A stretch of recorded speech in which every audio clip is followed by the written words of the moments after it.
자, 대선 시그널 오늘은요. 김문수 후보 캠프 경선 캠프입니다. 정확하게 말하면 전략기획본부장을 맡으신 박민식 전 국가보훈부 장관 모시고 얘기 나눠보겠습니다. 안녕하십니까? 어서 오십시오. 안녕하세요. 예. 앞전에 우리 김성태 의원님이랑 그 얘기를 했어요. 오늘 있을 단일화 첫 만남. 예. 오늘은 성과가 없을 거라고 얘기를 하고 가셨어요. 좀 반대인데. 아, 그래요? 왜냐하면 일단 김문수 후보 측의 그 속마음을 그래도 가장 조금 아실 것 같아서 예. 저 오늘 갑자기 먼저 만나자고 했는데 김성태 장관님 그 의원님은 성과가 없을 거다. 근데 어떤 부분에서 성과가 아니 있을 우선 거라고 아까 보세요? 우리 말씀하신 것처럼 제가 경선 네. 캠프 때 전략기획본부장이고 네. 뭐 저희 법적인 지위를 엄격히 말씀드려야 되고 네, 네. 그래서 지금 경선 캠프가 이제 김문수 후보가 본 후보가 됐지 않습니까? 네.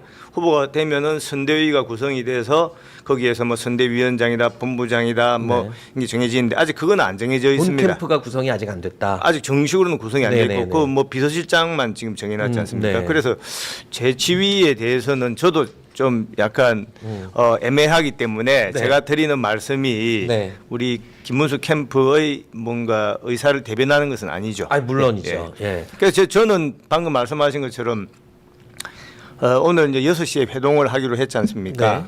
네. 이것은 단일화에 대한 그 요구는 경선 과정에서 우리 지지자들, 당원들의 국민적인 열망이기 때문에 네. 오늘 회동이 아무 성과가 없다. 뭐 그렇게 생각하실지 뭐 그런 분도 계실지 모르지만 성과가 없다기보다는 예. 진척이 이루어지기 힘든 상황이다. 아니죠. 이렇게, 그래서 예. 이거는 최대의 그 관심이고 당원들의 그 이목이 집중되어 있기 때문에 네. 반드시 두 후보가 성과를 내어야 됩니다. 예. 김문수 후보 입장에서는 예.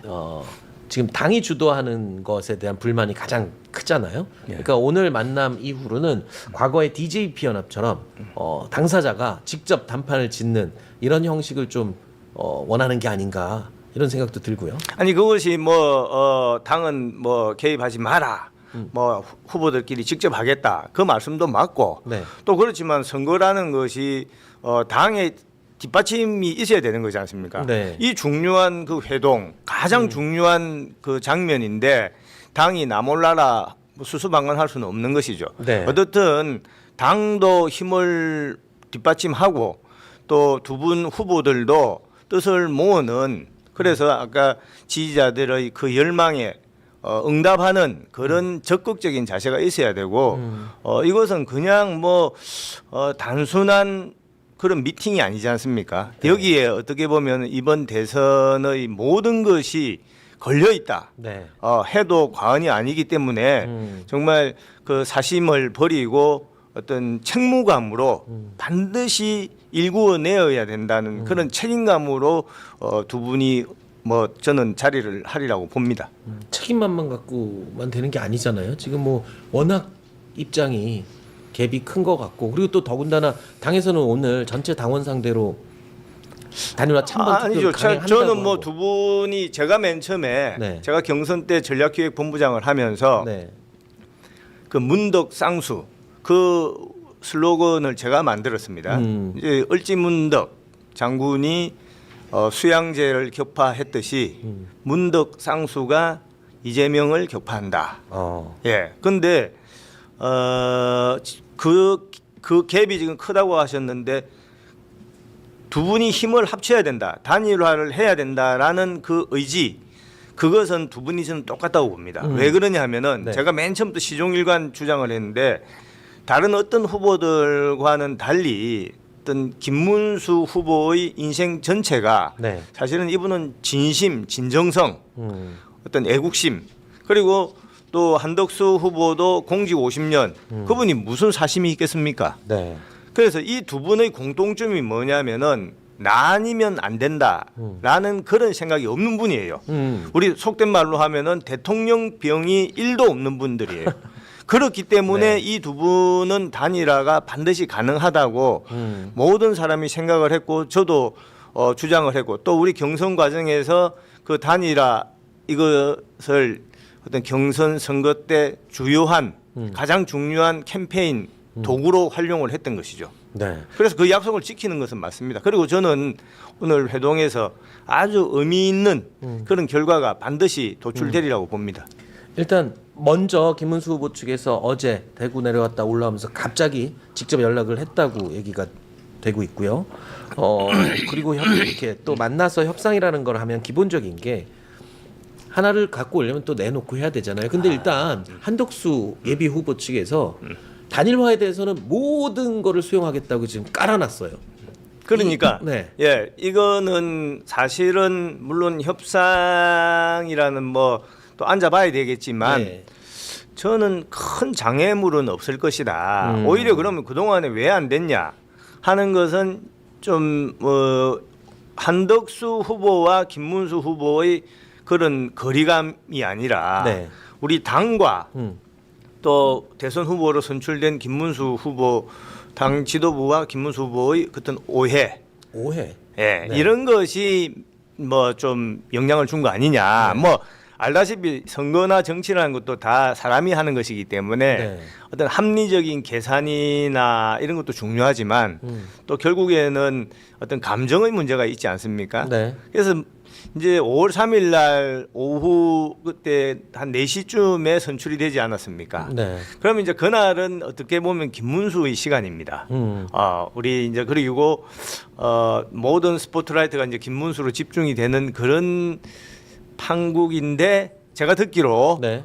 뭐 그 어떤 진심을 가지고 한 건 아닌데 그냥 당에서 이렇게 조우를 하다가 어떤 분이 뭐 불쑥 다른 좀 말씀을 하시는 바람에 너무 애들러서 말씀하시는데 그냥 그때부터 말씀하셔도 됩니다. 그때부터 이제 네. 김문수 저 네. 우리 후보님 뭐라고 얘기를 했는데요? 애들러서 아니 이제 뭐 지금 이제 대선 이거는 단일화가 제일 중요한 거 아니냐. 그러니까 빨리 좀 양보해라, 뭐 이런 아니, 식으로 양보보다 얘기했나요? 네. 이제 선거 그 뭡니까 선대위를 구성을 해야 되는데 이제 이렇게 누가 이야기를 했더니 지금 선대위 구성이 중요한 게 아니지 않냐. 단일화가 중요하다. 네. 또 그렇게 말할 수도 있는 거죠. 근데 그날에 그 말하는 것은 오해가 좀 됐겠네요. 적절치 않다. 기분 나쁠 수밖에 없죠. 그렇죠. 네. 그러니까 이제 자꾸 그런 감정적인 문제가 생기니까 상대방 여기 상대방이라고 하는 것은 김문수 후보와 당 네. 거기서 이제 뭐냐 그러면은 나는 뭐 그냥 헛것대기냐. 네. 나는 그냥 어떤 다른 어떤 뭐 쉽게 말해 한덕수가 있고 나는 그 한덕수를로 나아가는 징검다리밖에 안 되냐. 이거는 우리 큰 당의 후보로 선출된 분 입장에서는 네. 사실은 뭐 기본 문제뿐만 아니라 여러 가지 좀 법적인 그런 문제가 생길 수도 있지 않습니까? 그래서 네. 그런 부분을 제가 주변에 많이 이야기를 했는데 이것은 어떻게 보면 유리그릇을 다루는 것이다. 유리그릇을 어떻게 다뤄야 됩니까? 아주 섬세하게, 아주 절제하면서 양쪽의 입장과 또 감정을 아주 캐치하고 또 밀었다 넣었다 이걸 잘해야 되는데 그런 부분에 대해서 맨 초장 처음에 좀 당에서 잘못했다. 첫 단추를 잘못 끼운 거 아니냐.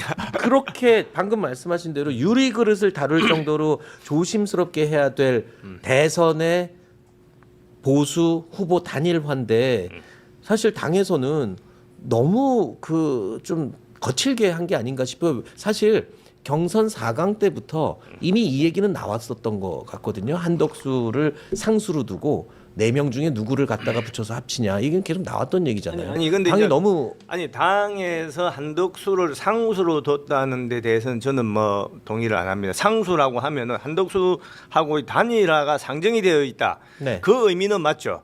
그렇지만 무조건 단일 후보가 한덕수가 되어야 한다는 것은 아니죠. 당에서도 아마 그럴 겁니다. 어차피 단일화는 한덕수 후보가 될 수도 있고 또 김문수 후보가 될 수도 있고 어떻든 근데 단일화 과정을 거쳐야 네. 그 경쟁력이 최대치로 증폭이 될 수 있다 이 뜻 아니겠습니까? 그렇죠. 그래서 그런 부분에 대해서 뭐 오늘 좀 늦었지만 네. 6시 회동을 통해서 그런 오해를 좀 말끔하게 씻고 우리 국민들 또 당원들 지지자들의 그 간절한 염원에 네. 좀 적극적으로 화답을 해야죠. 이 네. 너무 모든 분들이 지금 불면의 시간을 지금 지내고 있는 거 아니겠습니까? 그렇죠. 예. 불만이 일단 많긴 하지만 이걸 갖고 문제 삼기에는 시간이 너무 없어요. 그렇지 국민을 보고 당원들을 보고 정치하는 거지 않습니까? 네. 상대방도 물론 중요하지만 그래서 어떻게 보면은 정말 여기에서 뭔가 실패를 하게 되면은 우리 보수 진영 당원들 국민들한테 큰 진짜 이거는 그냥 하는 말이 아니고 실제 대역 죄인이 되는 겁니다. 그렇죠. 예. 이 지금 한덕수 후보가 개헌을 캐치프레이즈를 딱 걸면서 굉장히 주목을 받았어요. 예. 그리고 3년 임기까지 제안을 예. 하면서 예.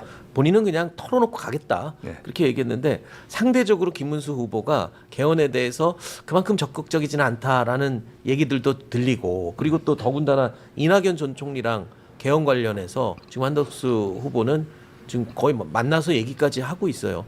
김문수 후보가 이런 쪽에 좀 아니 카드를 먼저 뺏긴 게 아닌가요? 그거는 그렇지는 않고 제가 뭐 우리 후보님하고 저하고 둘이서도 그런 이야기를 한 적이 있었는데 후보님의 기본 생각은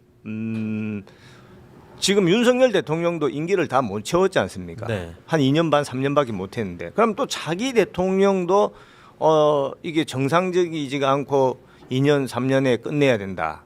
본인이 5년을 꼭 해야 된다는 욕심이 아니라 네, 이렇게 네. 되면 우리 헌정이 언제까지 이렇게 과도기적으로 가야 되냐. 네. 약간 원칙론적인 말씀을 하셨고 그런데 이제 TV 토론 과정 같은 거를 거치면서 지금 우리 대한민국의 어떤 처한 위치 자체가 과도기이기 때문에 네. 뭐 굳이 다른 분들이 3년 임기 단축 개헌하자라고 하면은 네. 제가 알기로는 거기에 대해서 뭐 절대 반대다 이런 뜻은 아닐 겁니다. 그런 부분에 대해서는 전향적인 태도를 가지고 있을 겁니다. 일단 내부에서는 한덕수 예비 후보와의 단일화가 가장 큰 문제겠지만 외부에서도 또 변수가 있어요. 이준석 후보 같은 경우도 가장 먼저 지금 대선 뛰고 있는데 글쎄요. 이번 대선 보면은 뭐 따라간다고 했을 때 역전한다고 했을 때 그 차이가 이준석 후보의 지지율도 적지 않은 지금 의미를 가질 걸로 좀 보고 있어요. 근데 이준석 후보는 끝까지 완주할 걸로 보입니다. 아니 제가 지난번에 윤석열 대통령 캠프 때도 우리 이준석 그 당시 당 대표지 않습니까? 뭐 개인적으로도 몇 번 만난 적도 있고 한데 어떻든 저희 당 대표를 하신 분이고 또 워낙 그 특출한 에너지와 그 재능이 있는 분 아니겠습니까? 네. 그분의 마음은 그래도 우리 대한민국 걱정하고 또 우리 보수를 걱정하는 그런 마음이 있기 때문에 네. 우리 김문수 후보도 지금 어떤 빅텐더 말씀을 많이 하지 않습니까? 얘기 좀 하고 있어요. 이준석 후보랑도 연락을 좀 하고. 아니 뭐 근데 워낙 우리 대한민국 정치판이 좁기 때문에 네. 공식적인 대화를 떠나서 사적인 그런 그 인연이나 네트워크가 다 있기 때문에 네. 뭐 전화한다든지 뭐 한다든지 뭐 그런 의견은 이심전심으로 다 통하리라고 보고 네. 마지막 단계에서는 이준석 후보하고도 네. 그런 이른바 빅텐트 저는 충분히 가능하리라고 봅니다. 이것은 네. 정치적인 그런 플러스 마이너스를 생각하더라도 이준석 네. 대표도 충분히 그 합칠 이 유인을 인센티브를 갖고 있다. 물론 지금 말씀은 뭐 독자 완주하겠다라고 하시지만 네. 정치라는 게 생물이고 네. 여러 가지 종합적으로 보면은 저는 뭐 충분히 같이 가리라고 봅니다. 김문수 후보 여론조사 분위기 아까 김성태 전 의원도 굉장히 지금 나쁘지 않다. 거의 차이가 없다. 이렇게 얘기를 하더군요. 그렇게 긍정적으로 지금 보고 계십니까? 아무래도 상승 추세가 강해요, 아주? 공당의 뭐저 제일 대표적인 여당 후보로 선출이 되었고 그 과정에서 상당히 치열했지 않습니까? 네. 컨벤션 효과도 있을 것이고 또 김문수의 재발견. 그동안 뭐 김문수 하면은 뭐 약간 보통 약간 꼰대? 약간 그런 이미지가 좀 더 고지식하고. 더 씌워져 있었는데 네. 이번에 저도 보면서 뭐 판교 테크노밸리다, 뭐 이국종 중증 외상센터다, 네. 또 뭐 GTX다, 또 뭐 저기 평택의 삼성 반도체 유치장 이런 게 그냥이 아니고 아주 이분이 많은 반대를 무릅쓰고 네. 이분이 일구어낸 업적인데 네. 이분이 이제 이런 것을 홍보하는데 아주 부족해요. 아 그래요. 너무 겸손해서 그런지 몰라도 그런 홍보를 못 합니다. 네. 그러니까 캠프에 있는 사람들도 이국종 중증 외상센터 이국종 중증 외상센터를 김문수가 했다는 것을 아무도 모르더라고요. 네. 제가 이렇게 검색을 하다 보니까 13년 전에 엄청난 반대를 뚫고 한 거예요. 네. 그러니까 이제 그런 GTX 이런 이야기를 하니까 기존에 가지고 있던 김문수 하면 꼰대 이런 이미지에서 네. 많은 2030 세대들이 그래서 김문수의 재발견 뭐 그런 것이 컨벤션 효과와 더불어서 네. 지지율 상승에 도움을 주는 거 아닌가 싶습니다. 어제 관훈토론 보셨어요? 그 못 관훈토론 봤습니다. 예. 한덕수 후보가 기사로만 나왔는데, 봤습니다. 예. 저도 다 보진 않았고 이제 중간 정도까지 봤는데 느낀 게 그거예요. 한덕수 후보가 그동안 총리로서 그리고 공무원으로서의 방송에 비춰드린 이미지랑 이제 완전히 달라졌어요. 정치인이 됐어요. 그리고 권력 의지가 많이 아니 그런 뜻이 아니라 네. 이제 이미지가 많이 바뀌었는데 네. 사실 김문수 후보는 경선이 이제 끝났잖아요. 예. 그래서 막 이제 남은 게 정말 중요한 이재명 후보의 TV 토론도 있지만 기회가 지금 이제 끝났단 말입니다. 경선에서 이미. 예. 근데 한덕수 후보가 미디어에 많이 나오니까 예. 그걸 보면서도 지금 뭐 기회가 좀뭐 멍석이 좀 깔려야 될 텐데 이런 생각도 들더라고요. 예. 아니 이제 한덕수 총리 후보는 뭐 제가 개인적으로는 그렇게 깊은 관계는 아닙니다만은 네. 그 내각에 같이 있었지 않습니까? 많은 분들이 제2의 반기문이다. 이런 평가를 했지 않습니까? 근데 제가 반기문 총장이 뭐 학교 후배기도 해서 네. 과거에 그 법률 특보를 한 적이 있어요.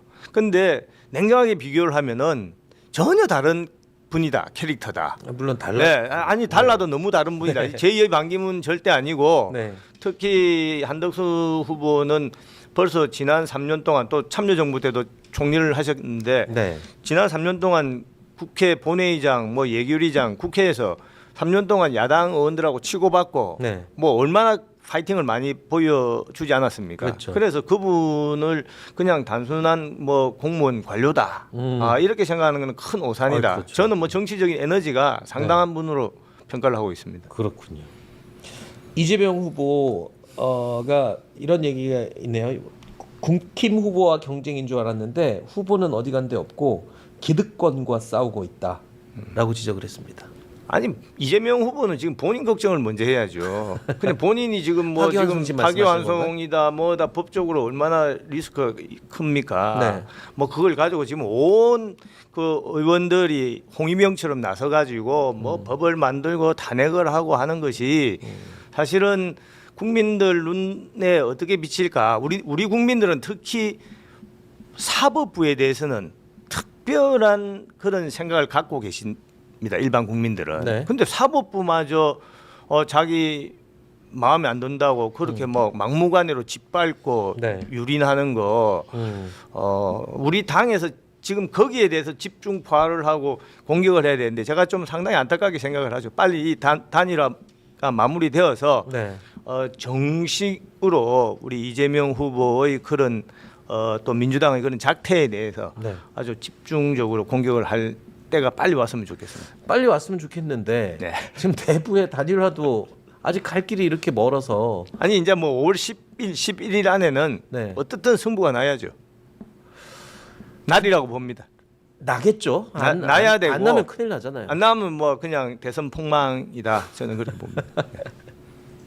알겠습니다. 이재명 후보 입장에서는 지금 대선 전에 파기환송심 결론 안 나는 그런 가능성이 높기 때문에 일단은 사법 리스크가 홀드가 된 게 아니냐 이런 상황에서 대법원의 재판관들까지 지금 그 아니 탄핵 근데 카드 만지작거리고 있어요. 그거는 그냥 중간에 뭐 멈춰 있다는 것이 아니라 네. 대법원이 최고재판소지 않습니까? 최고재판소에 그것도 보통은 3명, 4명 소부에서 하다가 이건 전원합의체예요. 네. 전원합의체에서 유죄 판결로 파기환송한 것은 사실상 이 사람은 유죄다라고 선언한 거예요. 그러니까는 그거는 대통령이 뭐 되든 전이든 간에 네.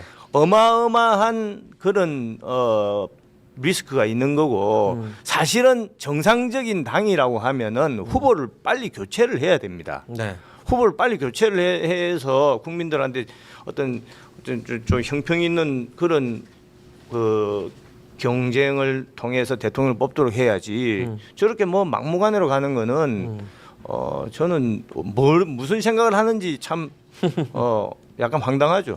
예. 일단 오늘 저녁에 한덕수 예비 후보, 김문수 후보 만나서 진척이 있을 거다 얘기를 해주셨는데 확실합니다. 당에서는 일단 당원 전체 상대로 이 단일화 찬반 투표를 강행할 걸로 보여요. 근데 이 결과에 대해서는 김문수 후보가 받아들일까요? 어떻습니까? 뭐 김문수 후보님이 경선 과정에 제가 전략기획본부장을 했기 때문에 너무나 잘 알고 또 저한테도 여러 번 말씀을 하셨고 아까 말씀드린 대로 우리가 문덕 쌍수 그 캠페인을 시종일관 했고 김문수 후보가 국민들 당원들한테 단일화를 신속하게 하겠다라고 네. 말씀하신 거는 100% 팩트입니다. 아, 네. 그거는 중대한 약속이죠. 그래서 그 부분에 대해서는 우리 후보님이 그동안 좀 당과 오해가 있었지만 그 부분에 대해서 그 무거움, 네. 그 약속의 무거움, 바뀌진 않은 거죠, 그러면? 그렇죠. 그 의지는 확실하고 그걸 반드시 지키리라고 봅니다. 네. 그러면은 수용할 수 있다라는 건가요? 우리 당원 전체 투표, 찬반 투표 오늘. 아니 이제 당원 투표가 어떤 결과가 나올지 모르지만은 네. 뭐 그 단일화에 대해서 당원들이 절대적으로 지지를 하면은 네. 우리 후보님 당연히 지금도 뭐 단일화에 대한 의지가 저는 바뀌었다고는 생각 안 하거든요. 약간 오해가 있었다. 감정이 좀 상했다. 오해로 인하여서 뭔가 진척 속도가 네. 좀 약간 뭐 좀 느렸다라고 합니다. 아직 10일, 11일 있으니까 네. 지레 예단을 해서 뭐가 각자 갈 길로 가는 거다. 네. 파국이다. 이렇게 예단을 할 필요는 없겠다. 여론의 움직임이 참 중요할 것 같아요. 요 이제 오늘 내일 모레 요 사이에. 그렇죠. 완전히 지금 그야말로 아주 절박한 시간. 보통 뭐 크리티컬하다고 하는데 아주 제가 볼 때는 진짜 골든 타임이죠. 당에서는 만에 하나 여론조사의 분위기가 바뀌었어요. 예를 들어 한덕수 후보보다 김문수 후보가 만약에 오차 범위 내에서라도 앞서는 조금이라도 수치가 조금 올라간다면 그러면은 지금 얘기 나오는 한덕수의 합치는 김문수를 합치는 이런 얘기가 쑥 들어가고 입장이 확 바뀔 가능성도 있어요. 아무래도 그 동력은 약해지겠죠. 동력은 약해지지만 동력은 상당히 약해질 겁니다. 현실적으로는. 근데 어떻든 두 사람이 합치면은 그냥 혼자 하는 것보다 낫지 않겠습니까? 그래서 누가 김문수든 한덕수든 누가 되든지 간에 좀 이렇게 시너지 효과를 가지려면 단일화가 되어야 된다. 이게 기본 전제죠. 알겠습니다. 자, 라디오쇼 정치 시그널 오늘 송신은 여기까지 하도록 하고요. 박민식 장관님 모시고 이야기 나눠봤습니다. 오늘 진척이 진짜 있어야 될 텐데요. 확실합니다. 확실합니까? 저 믿으십시오. 알겠습니다. 네. 만약에 진척이 있으면 또 나와주셔서 얘기를 해주셔야 될 것 같습니다. 감사합니다. 예. 알겠습니다. 오늘 와주셔서 고맙습니다. 감사합니다.